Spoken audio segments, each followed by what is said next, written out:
Hi guys, welcome back to my channel, and if you're new here and you end up watching the video, you might want to subscribe. Now, I asked you on TikTok and Instagram to ask me a few Canada related or general questions, and I will be answering them here today in a Q&A. Now, I will be answering these questions as transparent as possible, so if this is something you're interested in seeing, stick around. Don't forget to like the video, share, and click the subscribe button.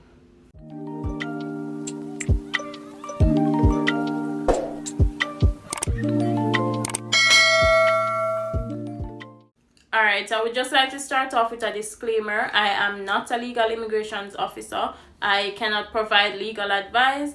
You are required to contact a legal immigration officer if you want advice regarding your application. So I will just be answering these questions from my personal experience. Now, I have about 30 questions, so let's go straight into it. The first question says, do I need to have proof of funds in my account for 4 months if I am taking out a loan? Now, IRCC, they require you to show a 4-month transaction history of your account, but if you're taking a loan, you may not have had all that money in your account for 4 months. What I would do, if that was my situation, I would probably explain in my letter that I took an education loan, it was deposited into my account, X date, and just show proof of that. The next question is, I have no strong ties in my home country. I have no kids, no ties. Will that be an issue? I didn't have any kids. I still don't have any kids. I wouldn't say I have any strong ties in my home country unless they were considering my small business to be a tie, but I think you can still give it a shot and just hope for the best. As long as you submit a strong application and you have the money to provide for your tuitions, you can give it a try. Third question is, do you think it's feasible to do a 1-year study program, a postgraduate program? If it's feasible, yes, because it would be more affordable. It's just that at the end of the program, you will get a 1-year postgraduate work permit, which means that if you're interested in applying for your PR, you would have to start the process within that 1 year. As opposed to doing a 2-year program, you get a 3-year postgraduate work permit. You have 3 years in which you can gather yourself to apply for your residency. However, a lot of people have done 1-year programs and have gotten their permanent residency. So yes, it is feasible. Question, what are the different colleges or schools you can apply for? Now, any institution that is on the DLI list on IRCC's website, that is the Designated Learning Institution list, those are the schools you can apply for. So you can just search for the Designated Learning Institution list on Google. It will come up. Search for the ones that offer PGWP, that's Postgraduate Work Permit. Go to the province that you're interested in and choose for a school from there. So as long as it is a DLI, that's a school that you can apply to. How did you get funding? Now, I funded my tuition from my 9-to-5 in Jamaica and my small business. So basically from savings from my business and my 9-to-5 job. That's basically how I could afford my studies. How many years of work experience can I get with doing a 1-year program?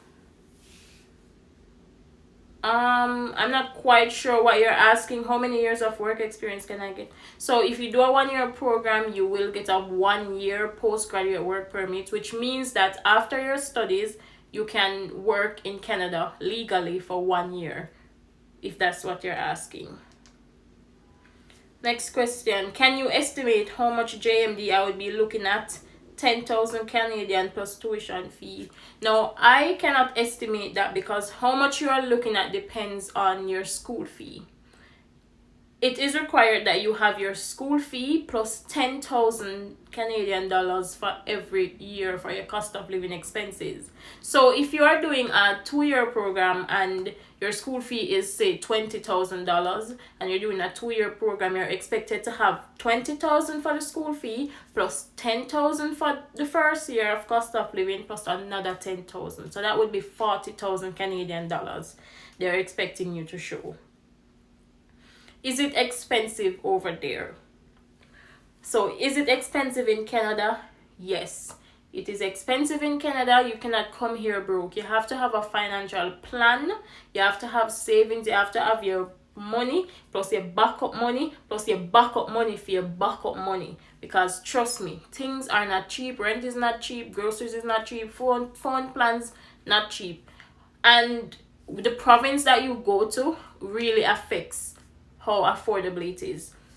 Everywhere expensive, but certain provinces are a little bit more affordable than some. Now you cannot go to a Toronto and expect you'll be getting a rent of a nice apartment for $800. No, you're looking at maybe 1,600 or way more, 2,000 something.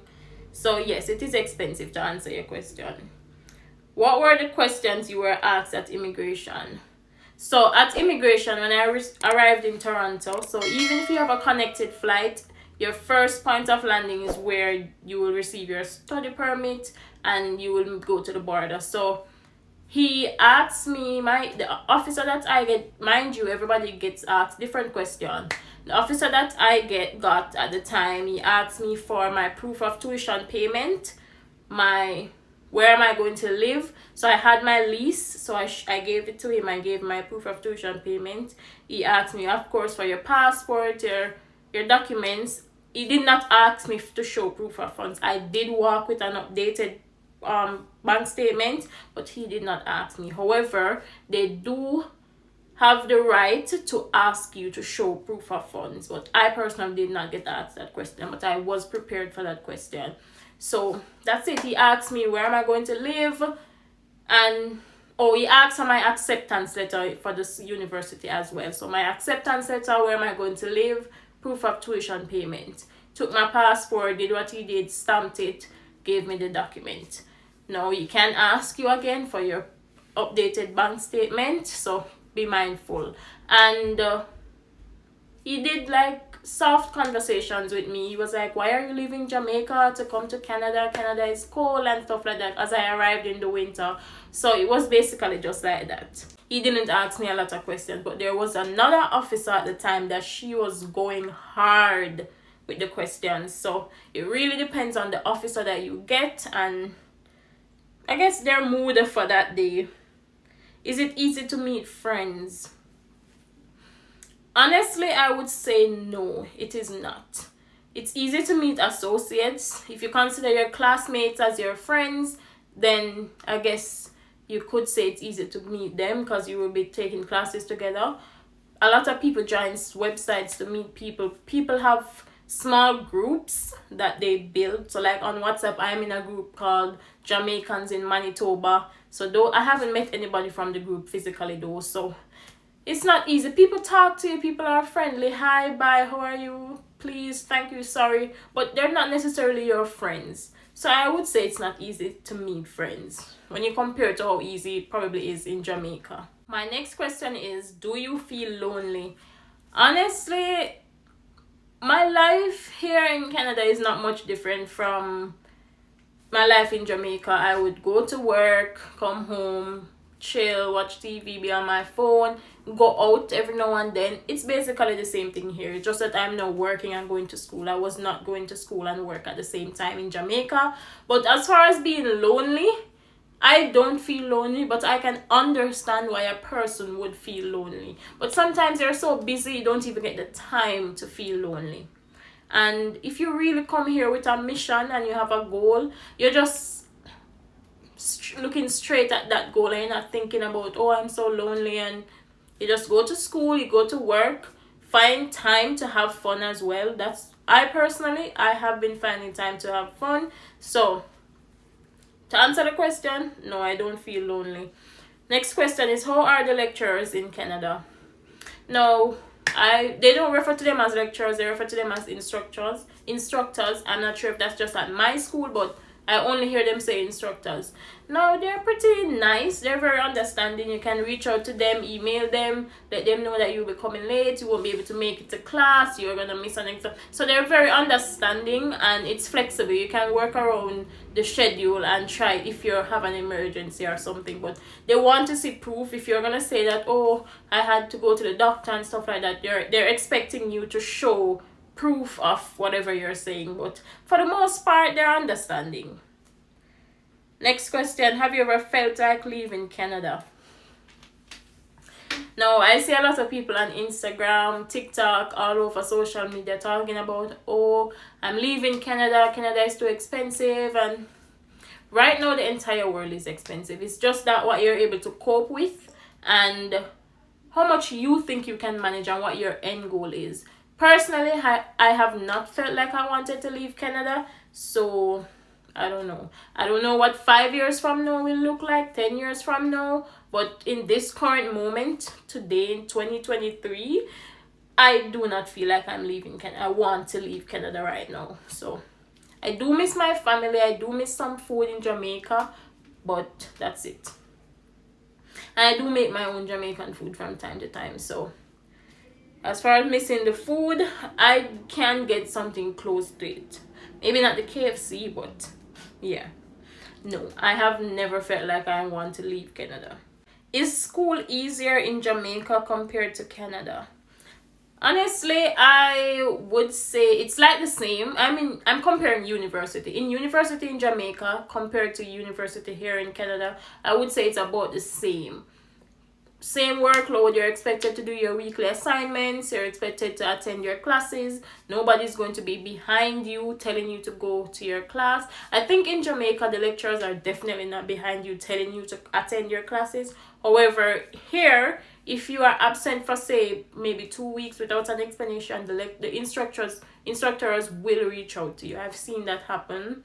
And here, I think there are more resources to advocate for your rights as a student. So we did have advisors in my university in Jamaica, but to be honest, I couldn't even tell you the name of the advisor when I was in university in Jamaica. But here, there are specific advisors to advocate for you. And when I say advocate, they will. So, and there are also programs that offer free tutoring sessions. There are programs that offer that you can get one-on-one advice and there's an immigration rep that you can go to get one-on-one advice free. And there's this one person, I don't remember her role, but she's like, I guess she would be like the student psychologist or something like that. But I admire that woman so much, and the fact that there are like hundreds of students, and she met us once on our very first day.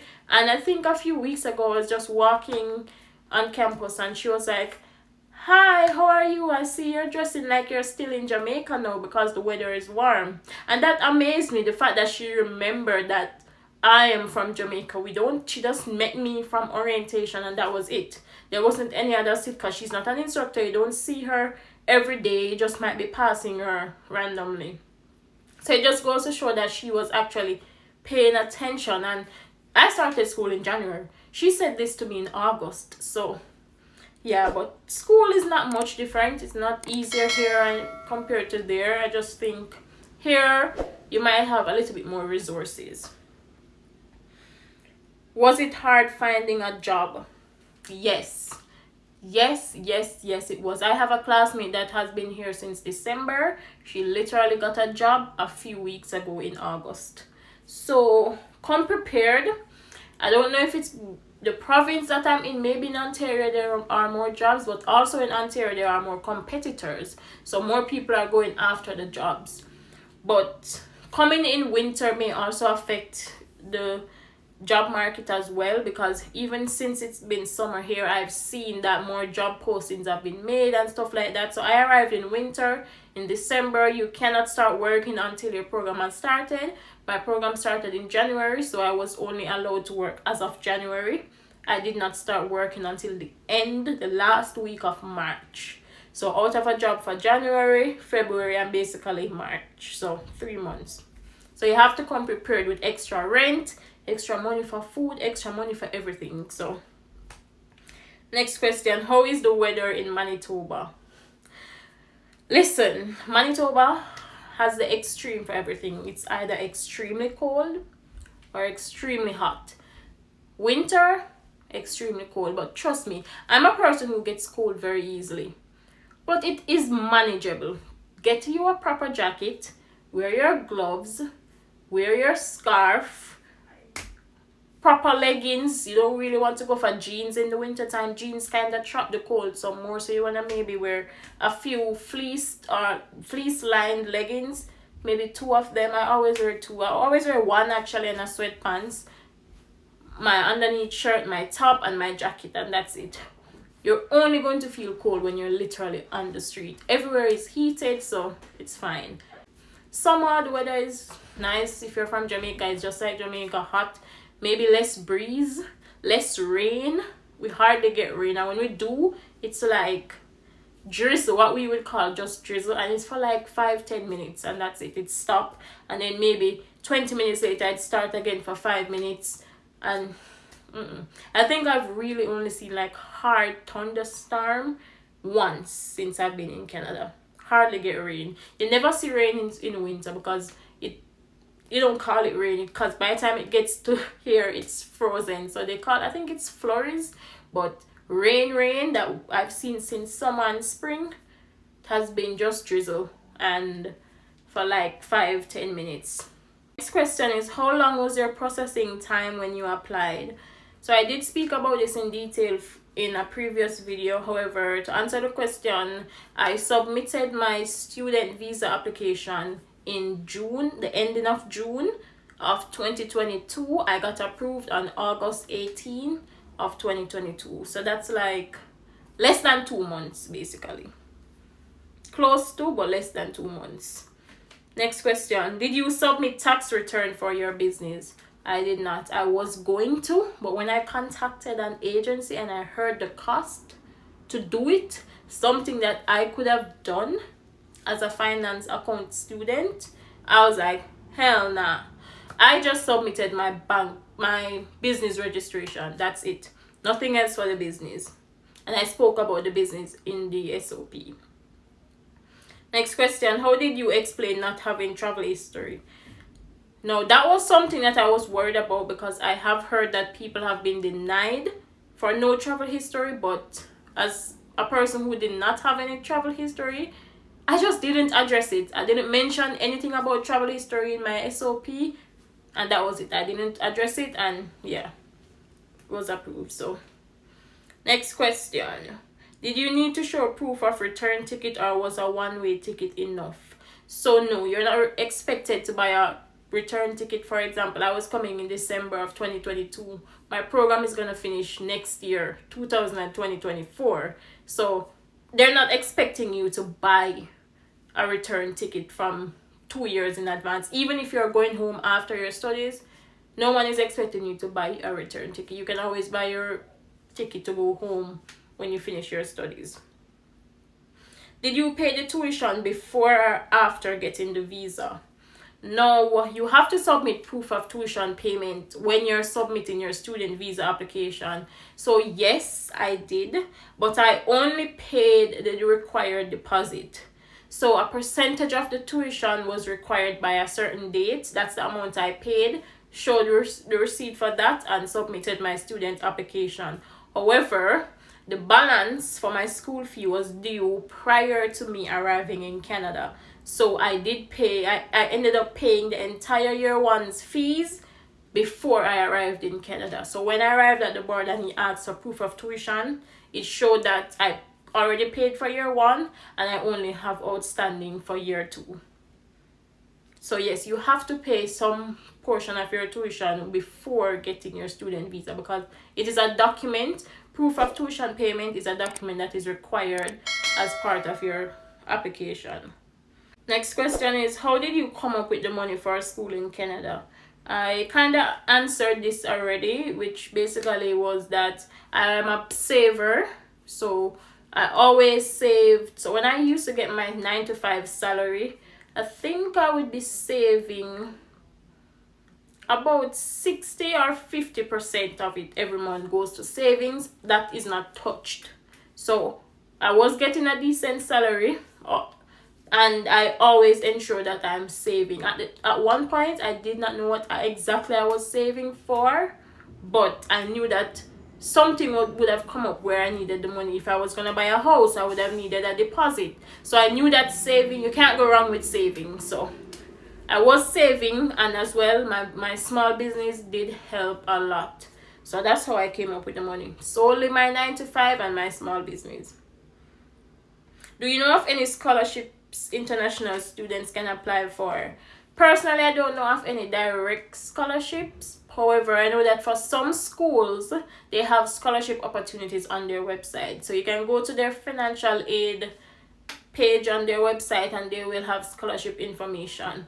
You have schools that offer international students to scholarship maybe at 2,000 Canadian dollars or $1,000, $500 or even more.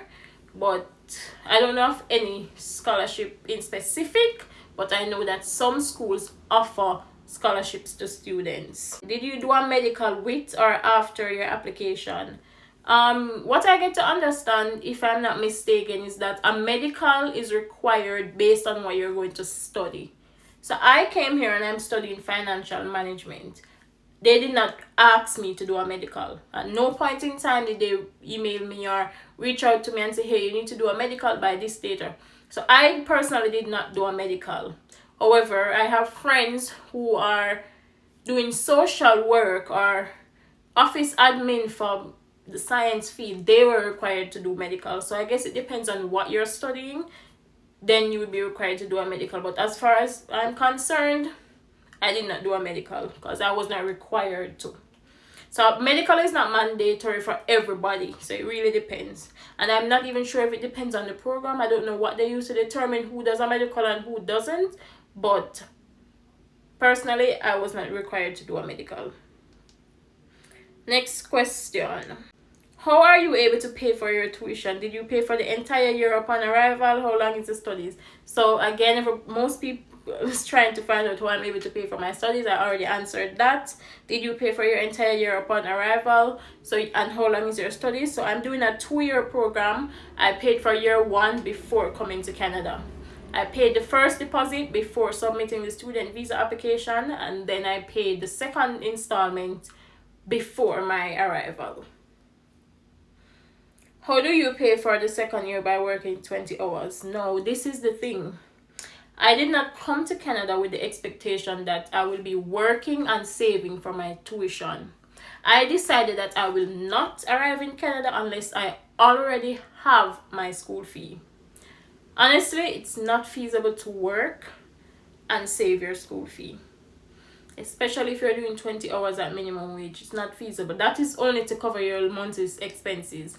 Unless you live somewhere where you literally don't buy food, you don't pay phone bill, you don't pay rent, you literally don't buy anything, you're living with family and they don't ask you for anything, and you're working, let's say, 1,000 or 1,200 per month, and you're able to save $1,000 per month, maybe you could make up your school fee.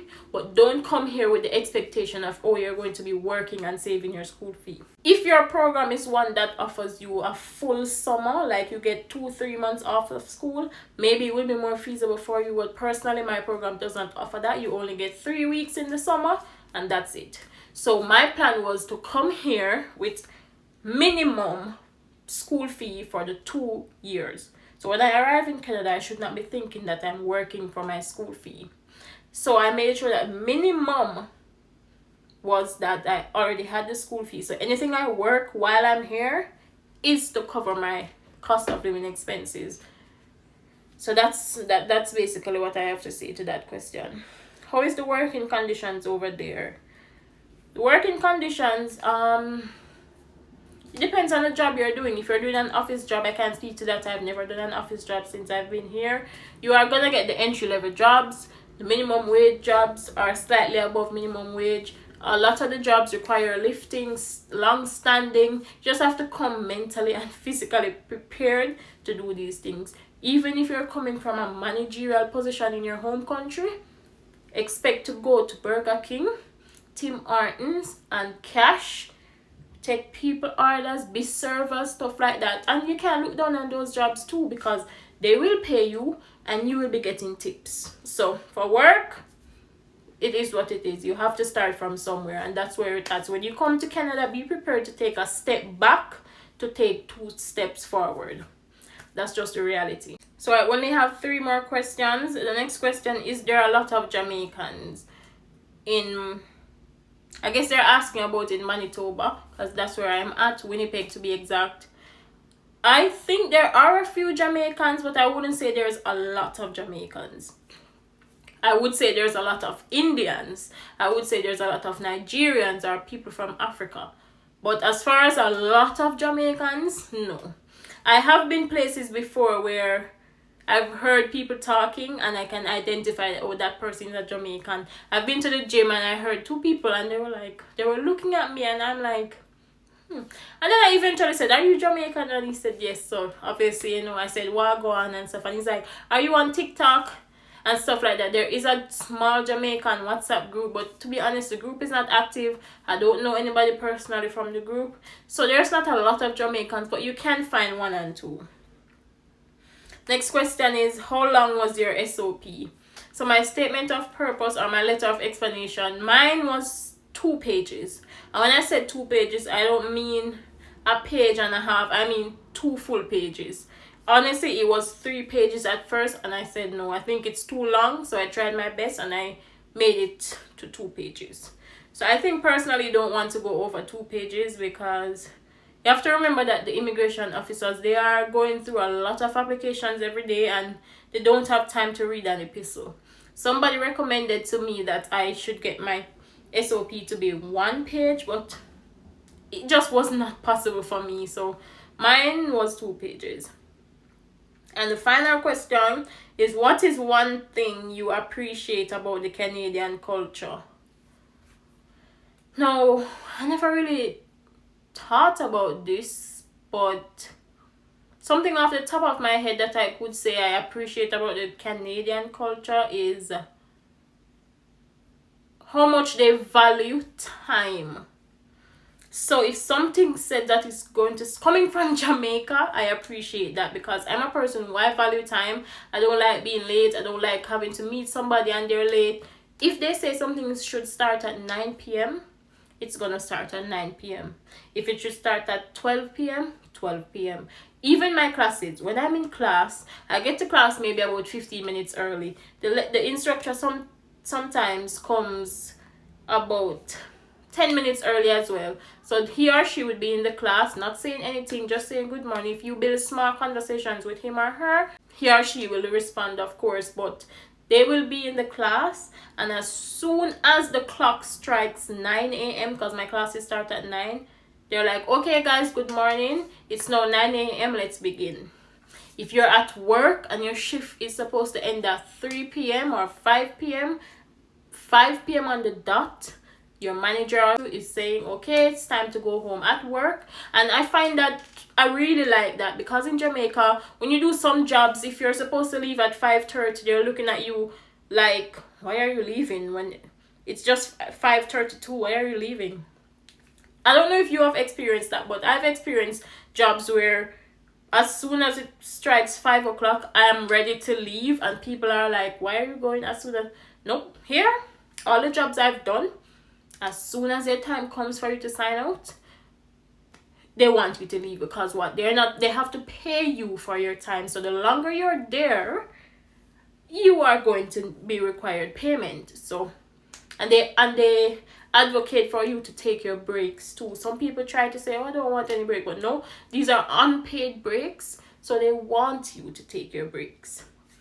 So yeah, that's one thing I would say I appreciate about the culture in Canada, is that they value time. Also, the bus system.